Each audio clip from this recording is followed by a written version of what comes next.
भारतीय राज्यघटनेचे शिल्पकार बोधिसत्व महामानव डॉक्टर बाबासाहेब आंबेडकर यांची 135वी जयंती मिरजेत मोठ्या उत्साहात साजरी करण्यात आली। रात्री अभूतपूर्व उत्साहात आणि अलोट गर्दीत मिरवणूक रात्री उशिरापर्यंत सुरू होती। मिरजेतील सर्व मान्यवरांनी सकाळी डॉक्टर बाबासाहेब आंबेडकर यांच्या पुतळ्याला पुष्पहार घालून अभिवादन केले। जयंतीचा उत्साह रात्री मोठ्या प्रमाणावर दिसून आला। सायंकाळी 6 नंतर मिरवणुकीला सुरुवात झाली। मिरवणूक पाहण्यासाठी मोठ्या संख्येने नागरिक लक्ष्मी मार्केट परिसरात जमा झाले होते। विविध मंडळांच्या वतीनं भारतरत्न डॉक्टर बाबासाहेब आंबेडकर यांच्या जीवनावर आधारित आणि संविधानावर आधारित विविध आणि सुंदर देखावे तयार केले होते। हे देखावे या ऐतिहासिक मिरवणुकीचे आकर्षण होते।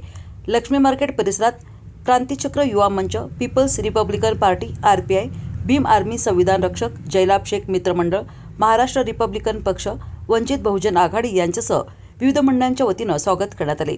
कोणताही अनुचित प्रकार होऊ नये म्हणून उपविभागीय पोलीस अधिकारी प्रणिल गिल्डा, पोलीस निरीक्षक किरण चौकुले हे स्वतः फौज फाटा घेऊन रस्त्यावर उतरले होते।